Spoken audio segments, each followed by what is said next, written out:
Well, hello, sports fans. It's your favorite program of the week, Socialing the Distance. This is Larry Eder, and we have a real treat today. CJ Albertson, who is the guy who led the Boston Marathon for over an hour and 40 minutes on Monday, totally blew our minds, and everybody was talking about him. He's a Brooks-sponsored athlete. He's also the coach at Clovis Community College. CJ, thank you so much for giving us some time today. Yeah, Larry, thanks for having me on. Definitely, Monday was a pretty crazy, awesome day for me. But yeah, it's just fun to come on and kind of talk about it and help myself reflect on what actually happened too. But yeah, I'm excited to be here. Cool. First things first, how are you feeling? Because after Boston, my legs were so shot for the next week. Yeah, Tuesday I was pretty sore. I got off the plane, coming home, and I ran about 3 miles, and it did not feel good at all. I also hadn't slept. I maybe slept like 2 hours, so my body just had no chance to recover. And then since then, I've felt better each day.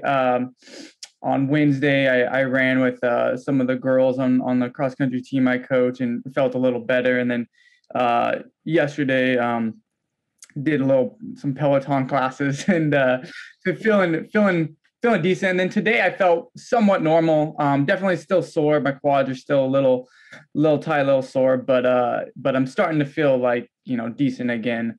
And I slept good last night, so so yeah, starting to get back to normal relatively. What did your athletes say after obviously having probably seen you during the broadcast and knowing that you placed 10th at Boston? I don't know what they specifically. Obviously they congratulated me and were excited. And then just got on with their day. I think they just asked me random questions about the race and about just being in Boston and being with all the people. But yeah, I think they were, just kind of excited. Cool. Did you get to meet Des Linden afterwards? I didn't see her after. I saw her a little bit throughout the weekend, and a little bit before. We didn't talk too much. She's pretty busy in Boston because she's when you're a former winner, you when you go to Boston, it's they keep those former champions busy with all their things, but yeah, so just real quick interaction. Cool. I want to kind of take you through the race and just kind of see what your thoughts are on things. And we chatted yesterday on a clubhouse event with Don Franken, and I asked you the question that the beginning of the race, when you took the lead, had that been something planned or that something just kind of happened organically? And you said it was kind of a little bit of both. Why are you so good at running downhill? I really don't know. I think so. It started back in my junior year of cross country in high school. So I raced at Woodward Park. I'm sure you're really familiar with Woodward Park in California. But yeah, so that course, it has some decent hills, but it's a really fair, honest course. It's not like Mount Sac or some of like the real hilly hard course. It's just a moderate, has some good hills, but it's a fair course. And so, as I've run that course so many times, and through high school I ran it so many times, and we raced there like 5 times a year. And so, I really started to figure out like if the hills are important, but really if you can run those downhill parts, like you can do a lot of damage and really gap some people. So the section championship, we were part of the central section. We called it Valley. My goal my junior year was to win the race, only putting gaps on the downhill sections. So I just tried to, just kind of lean. We had practiced like downhill running, like with our coaches, and, they'd have us lean forward and learn technique. And so I just tried to do that and put gaps on people on every downhill we hit. And it worked. I won the race by, I don't know, maybe 10, 15 seconds, but it was all just using those downhills and then just kind of cruising the rest of it. And so that gave me a lot of confidence. And then in the state meet, I did the same thing. And I was just trying to place top 10. That was a stacked year. I don't know if there's Amar Musa, Lane Worley, Ryan Urey, Jansen Oshier, this four flat 1600 guy. I mean, it was a stacked year, and I ended up leading the race coming down the big downhill before Killer Hill. I took the lead and just used that downhill, and I had a 30-second PR, ran 14:51 as a junior, which on that course is pretty good, or at least it was until Newberry Park came along, and now it's just a very mediocre time. But yeah, so ever since then, I'm like, okay, like, you can just run the downhills, and I've carried that with me, ever since. And so now whenever I hit a downhill, I try to run it, not necessarily hard, but like I just let myself open up, and I use the downhill, let gravity do its work. And I do a lot of repeats, and I'll do strides downhills and long runs. I always attack the downhill. So it's just consistent practice over, what's now been 10, 11 years since my junior year of high school. Yeah, the 1968 winner of Boston was a guy named Amby Burfoot. He was the editor at Runner's World, and he was my boss because I worked at Runner's World for 8 years. And I remember going on a run with him one time, and I said, how did you prepare for Boston? And he said he would do downhill mile repeats and to practice. And I remember, the first time I ran it in 86, I set PBs at 5 miles, 10 miles, and 15, knew I was going to be in trouble because I had gone out so, hard. But you looked very relaxed. The first 15 miles, you looked totally relaxed. How did you feel during the race? Yeah, no, I mean, I felt pretty relaxed, maybe not all the way through 15, but definitely for the first 7 or 8. I mean, I felt really, really good. And yeah, I mean, I was clicking off, decent splits, but it felt really controlled, and I did feel, I felt really smooth. And so I was just kind of, just going with it. And I knew that like I couldn't really get excited and start to really like press, early on, because you don't want to be like really going after it like mile 5 or so. So I just kept running what felt natural. But yeah, I mean, I think, and I've watched, the broadcast a little bit, and I'm like, and I did look, controlled and relatively at ease those first, 5 to 10 miles. And that's how it felt. So yeah, it didn't necessarily feel that way the last 5 to 10 miles, but in the beginning, I was running the effort that I feel like you should want for a marathon. Take us through the hills. How did you feel during the hills? So in the first few kind of hills, I didn't feel too bad, and then I was they're really subtle because they're not necessarily really steep. You can kind of see that it's a hill, but sometimes the way the road curves, like you really don't even really notice. But then when, you look down at your watch, you're like, oh, that was slow. That was a lot slower mile. I must've been going uphill. And you can notice, you can tell a little bit. And then, some of the hills are a little bit steeper. But yeah, it's mainly, you're just slowing down.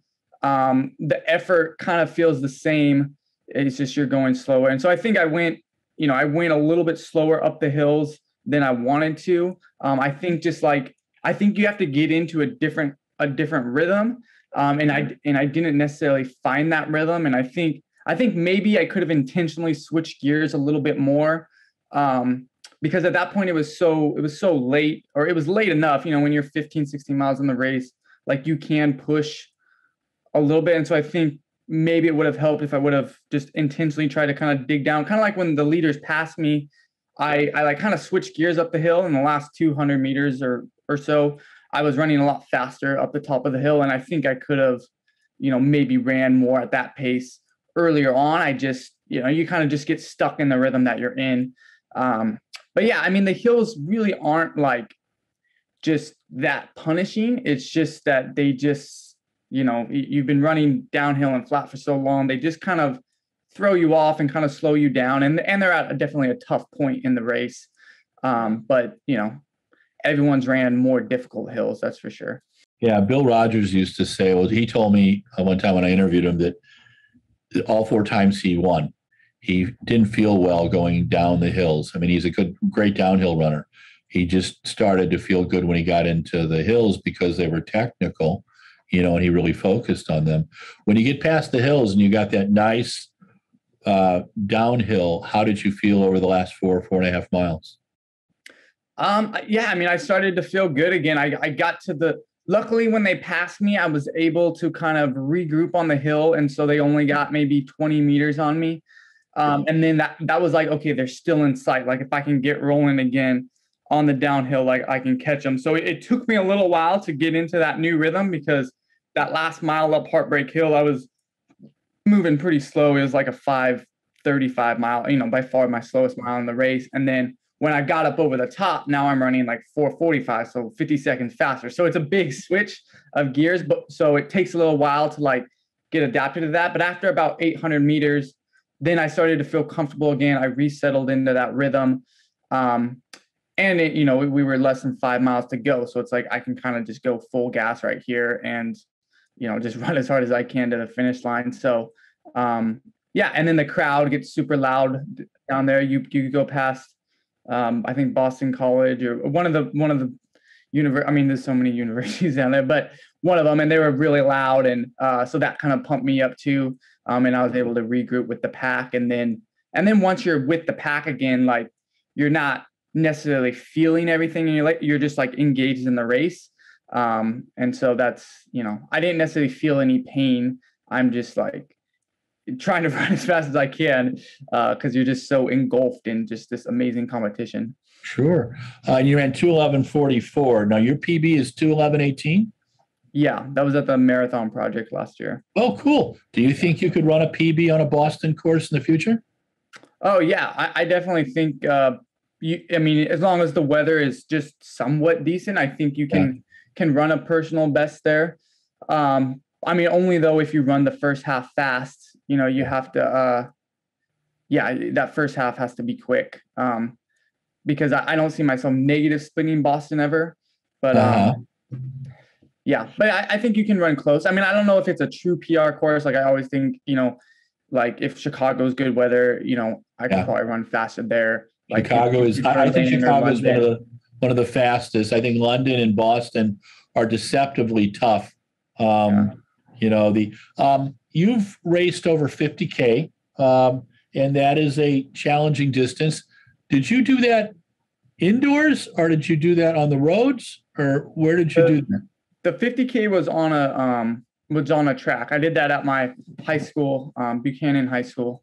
And what was your time? 2:42:30. They were making a big thing about that. Larry Ross was in the global feed, that if you could do that, you could handle anything. And so did Kara Goucher. I mean, she was singing your praises. And after a while, they knew that you were not just, on a lark and that you had real wheels. And they mentioned your PB early on. Were you surprised how long it took the pack to catch you? Oh, yeah, definitely. Yeah, I mean, I thought that I didn't really anticipating having much of a lead. I thought maybe 10, 15 seconds after 4 miles. And then, but by mile 5 or 6, we'd all be together if I would ever have a lead at all.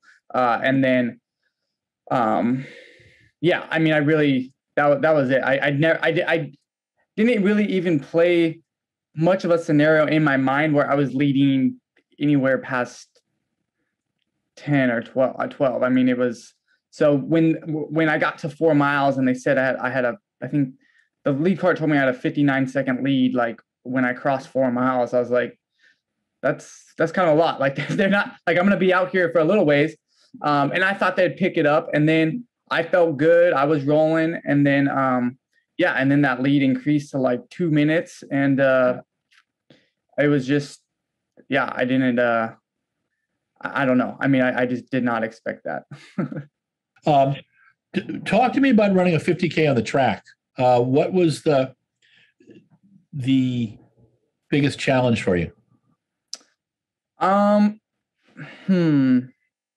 Well, I had to use the bathroom. So luckily we had a porta potty out there. So there was that. And then after that, I think I was like a little excited. So I kind of surged. And then like 2 miles later, I hit a little rough patch. But then I felt good again. And the last like 8 or so miles, I actually felt really good. So it wasn't too tough. I mean, you're just running around the track and you have to like kind of not be bored, I guess. But I was pretty dialed in. In the beginning, it was raining and my feet were slipping a little bit. And my feet were like sliding around in my shoes because my socks got all wet. But then the rain stopped, because I was thinking, if I have to run like over 2.5 hours like this, it's gonna be really annoying. Because it was raining like pretty hard right when we started, and then luckily it died down and eventually stopped and ended up being a really nice day. Was it a world record, American record attempt? Yeah, it was both. I didn't really know I didn't even know the 50. I knew there was a USATF. They, kept track of the 50K records. Yeah. And they didn't really have, they just had like basic stipulations. You had to have 3 people and, yeah, certain things. But then I didn't know like the IAU had ratified like 50K world records. And honestly, at the time, I didn't even know what the IAU was. I know that sounds kind of dumb, but I just I was just not in that scene, so I just didn't, I didn't know. So I don't think it wasn't.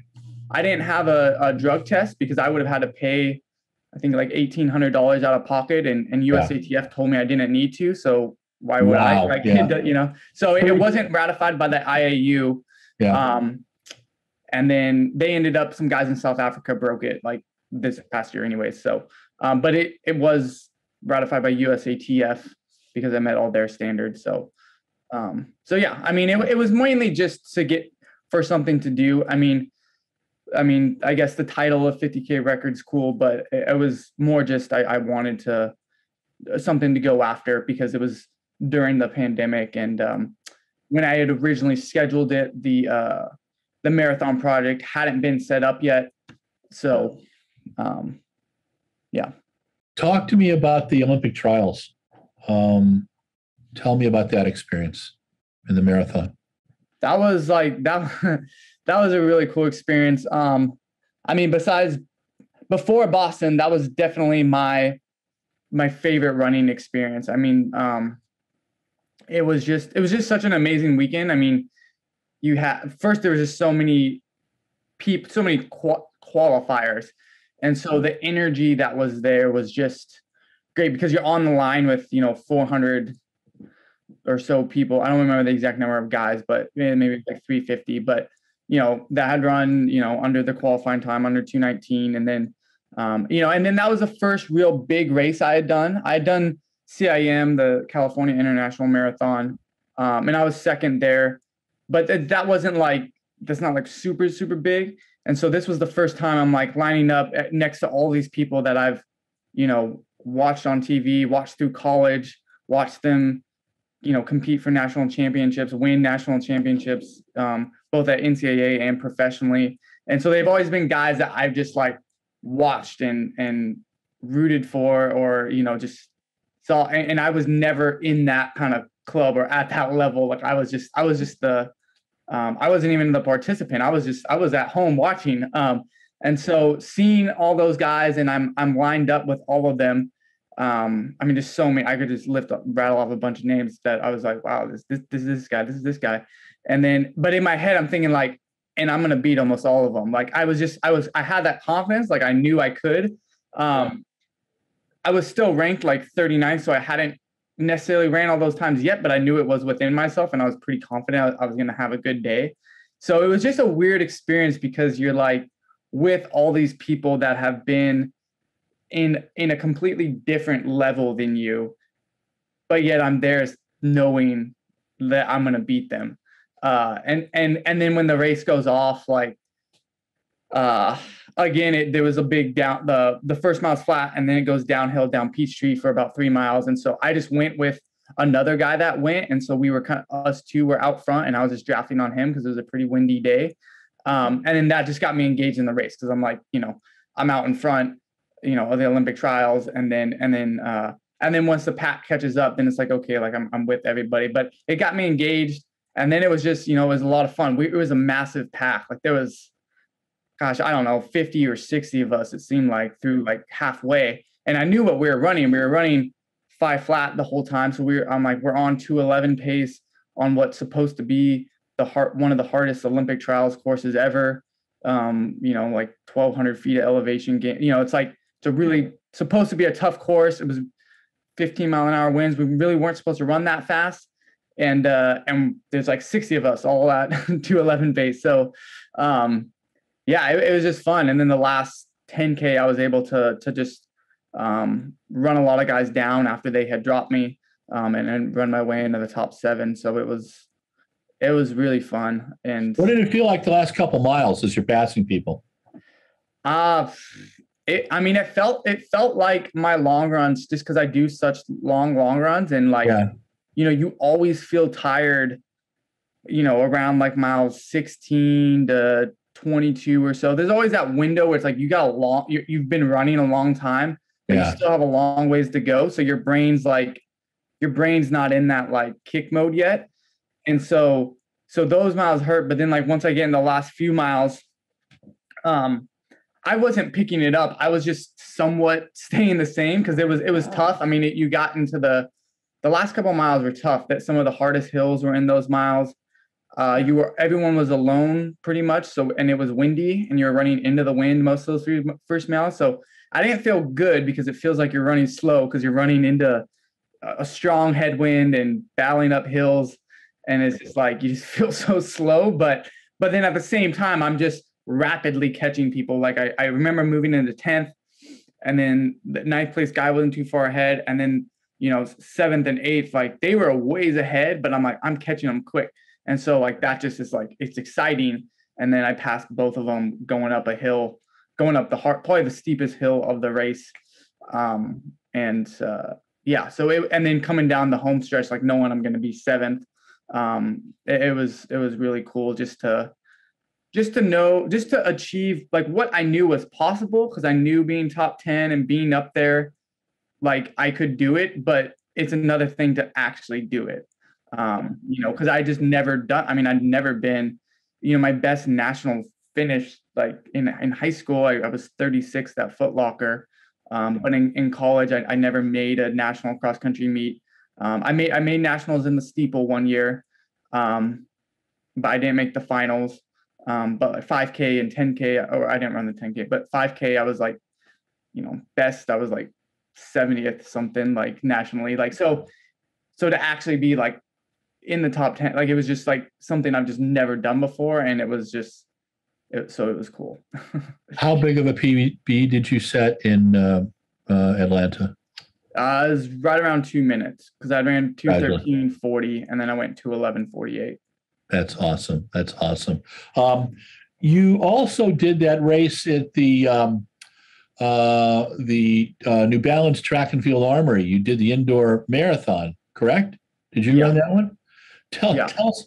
I mean, I recall in my era, they used to have a 160-yard track in San Francisco. And I remember doing the 3K there, 22 laps with the track bouncing around. And, that was one thing. But running 26 miles on a 200-meter track, did you almost lose your mind, or was it pretty mellow? It was pretty mellow, actually. I kind of did that on a whim, but I'd never been to New York, so it was a fun experience. And yeah, I mean, it's fun. When you're running marathon pace, I feel like the 200-meter track, like it's not. I mean, you have the banks, and so it's kind of mellow. Like it's nice to run on. And they had music in there, and so it was fun. I mean, you're just running like with a group of guys, just kind of going in circles, and I just kind of sat the whole time. So I just followed everyone around, and then you have your water bottles and gels all on a table, like in lane 4 or something, that you pass every 200 laps. So I was getting water like every mile, because it's actually fairly warm. It was about 70 degrees in there, which isn't cool. Yeah. It's somewhere between 68 to 70, just because it was a warm day in New York, and they couldn't cool it down that much. Sure. And so they had like some misters for us, but so yeah, I mean, and inside it's never low humidity inside, so it was fairly warm for a marathon, but you don't have the sun on you. But so I was getting water like every mile, just to, I knew I had to stay cool, and so that kind of takes your mind off it. And then Yeah, I mean, you literally, and then my wife was in the race because Oh, cool. there was only one woman signed up at the time. Yeah. And I'm like, and she had never ran a marathon, but I'm like, Chelsea, just run the marathon. Like second place gets $2,000, so Wow. just run it, you know. Yeah. So I got her to train for. She had been running, but she hadn't been marathon training. But we did some. Just I'm like, just do a few long runs, you'll be good. And so she Cool. was there. So I mean, I lapped her like 30 something times, but I got to talk to her, like say, Yeah. just kind of watch her. And so it went by pretty quick, and it wasn't it was fun. Like I enjoyed it because you're just Cool. out there listening to music, and we all gave them music, so like they'd play everyone's songs that we requested, and it's a fun event. It was cool. Now, are you part of the Brooks Beast? Or are you just run for Brooks? No, yeah, the Brooks Beasts are mostly mid-distance guys, and so they all train mostly in Seattle. I mean, they go to altitude and go other places, but yeah, they're a track squad. And then some of other Brooks people are like with the Hansons, and so they're more like 10K marathoners, or anywhere in between. And so I've just been on my own pretty much since I started with Brooks, just because I live and work and coach out here in Fresno. So yeah, I'm pretty much solo in that sense. How long have you been coaching? Well, so I've been currently coaching at this college since 2018. It's a newer college, and so I basically am the first coach of this program. So we started the program in 2018, and this is because of COVID, it's our third season that we're having for cross country. So, do you coach men and women? Yeah. Cool. Yeah, when I coached at Santa Clara, we had just we had women for a couple years, and then coached community college at Foothill and absolutely loved it, cross country and track for 6 years, and it was a blast. What do you like about coaching? I mean, there's lots of things. I think personally, well, as a runner, coaching really helps me. I'm definitely just at another level in my own personal running when I'm coaching. I just think somehow the mindset of like, especially when you're saying things as a coach, you have to do them yourself as a runner. And so I think when I'm just in that mindset, it's really helped me. Even in the pandemic, like when I wasn't able to coach, like because we weren't allowed to meet for practice, my own running just was not the same, and it wasn't as good.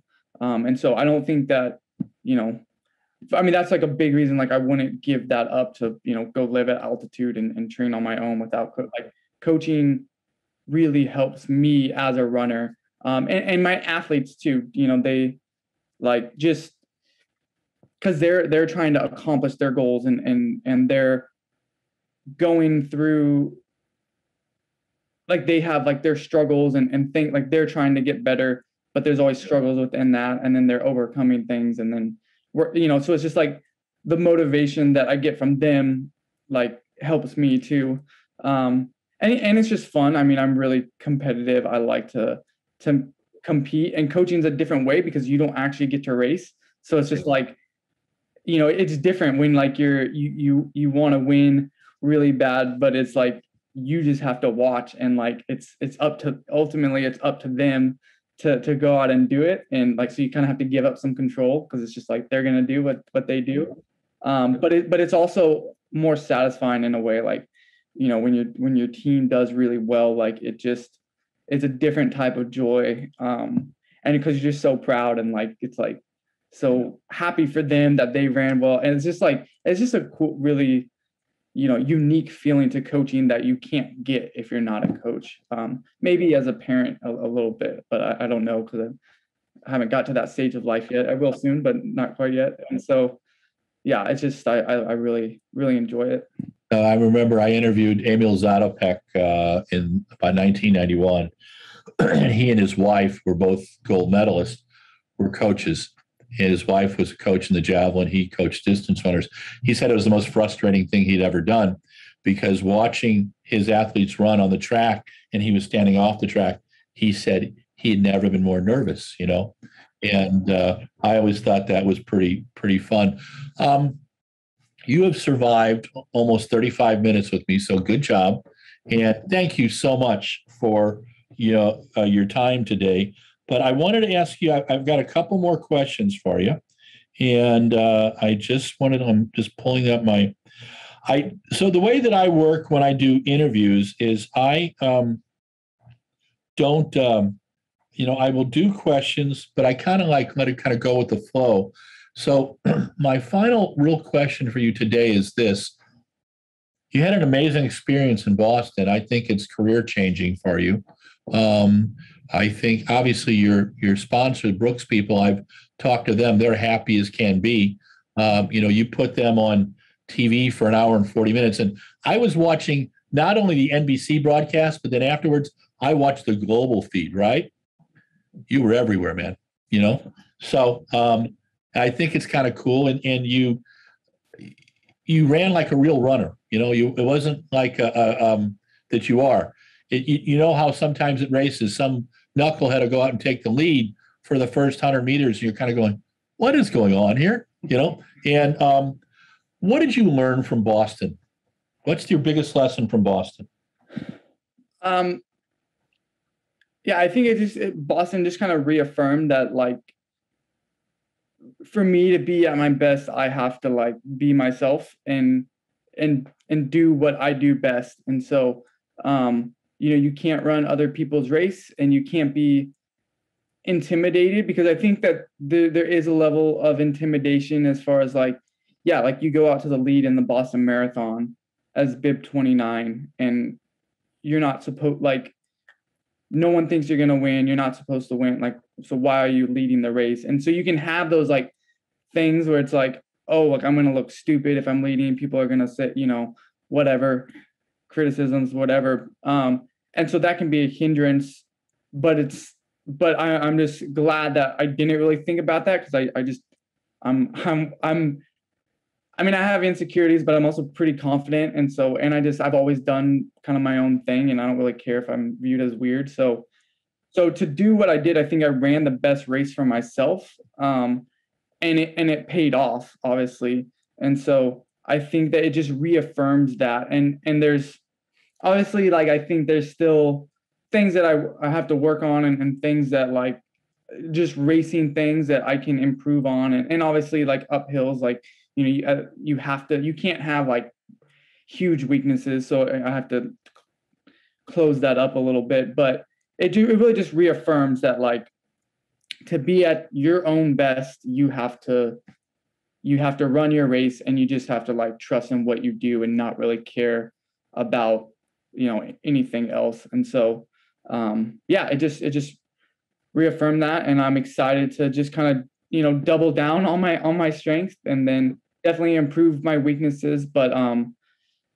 it's just exciting. And then also just in general life, like, I've gotten a lot of positive feedback from this race, and it just reaffirms that it's like, when you're in life, sometimes we get overwhelmed by the things that we're not good at and our weaknesses and things we're struggling with. And it's like, but we all have like strength that we have. Like, we all have great things within us, and things that make us, or give us the ability to have positive impacts on people. And so, like, if we're utilizing those, and if we're just trying to maximize those, like, that's when, like, we're going to inspire other people around us. And so it's like, yeah, like, sometimes you have to work on things and work on things you're not good at, but really just find those things that you're good at, find what you like, and just like, and then go be that person and like live out those strengths. And then, all the people, because it's not just about you, like the other people around you, like, they need you to just be living out your strengths, because that's going to benefit them and ultimately benefit like everyone around you, and ultimately the world. So it's just kind of and I know that, but it's just kind of like another reminder, like, just, yeah. CJ, this has been a lot of fun. It's been great meeting you. I hope to see you at a race soon, and stay safe. I hope the training, comes back and the sore legs are gone, and good luck with your athletes at Clovis. But I really enjoyed our time today, and thank you again. And so I'm going to do our little closing, which is this is Larry Eder with RunBlogRun. We spent about 40 minutes with CJ Albertson. He was 7th place in the 2020 Olympic trials. He was 10th in Boston, led Boston for about an hour and 40. And he has the run close to the 50K world record.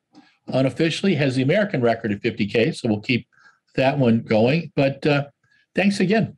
Really enjoyed our time today. And we will have this up within the next couple of weeks. We'll send you a link on it too, CJ. Okay? All right. Sounds good. Thanks you. a lot. Well, hello, sports fans. This is the epilogue of Socialing the Distance. Today we had CJ Albertson. He was the guy who led Boston last Monday. What day was that? The 12th. Oh, no, the 11th of October, because Boston's in the fall this year. He led through a little over 33K, so a little over 20 miles. He's a 2:11:18 marathoner. Ran that at the Marathon Project, took 7th in the Olympic trials. A coach, the founding coach of the Clovis Community College men and women's cross country and track programs. And he has the American record at 50K on the track. He's run an indoor marathon, and I believe he had the American record and possible world at that as well. And he's just a fun guy to talk to. But obviously a very talented athlete, trains on his own, kind of trains as the spirit moves him. Pretty good high mileage guy, but also a guy who, when he runs his long runs, he's running at close to 5-minute pace. And I think that gives him the strength and the talent to do what he's doing. What did we learn? I think the big thing is that, as he said near the end, is you have to find the system that works for you. Easy days, hard days, a place where you want to be, a community support. And he's a very positive guy. And Brooks, his sponsor, to their credit, lets him do his thing. A lot of brands don't allow that to happen. They want to put you with a group. Some people are great with groups. Some people need to be on their own. And CJ has a system between his coaching and his life with his lovely wife to just be able to, and working at the community college, to be able to just put things in the right place. And I think that's the most important of all. That's one of the lessons I learned in interviewing people each week. Everybody's unique. Their approaches to life are unique. Their approaches to training. You got to find the system that works for you. If you need a coach, if you don't need a coach, if you want to be in a small town, if you need to be in a big town, he seems to have the right combination, being near Fresno. And when he wants to travel, he travels. He gets to a race. So I think that sounds pretty cool. But I hope you enjoy the interview with him. It was a lot of fun talking to him. I think he gave us a lot of food for thought. Again, it's just a different way of doing things. I see a 210, a 209 in his future. I think the guy is pretty darn talented. And I think you'll see some big things out of him. Running a 2:11:44 on Boston after leading for 21 miles and having the control to come back and catch people over the last 4 or 5 means a lot. So this was CJ Albertson. He is the American record holder at 50K. He was 10th place in the 2021 Boston. He ran very well, obviously, PB at the Marathon Project, and has finished 2nd at the Cal International. And he is a community college track and cross country coach, which we think is pretty cool. So Larry Eder signing off with the epilogue. Stay safe. Thanks to Mike Deering, our production manager, and get your run or walk in today.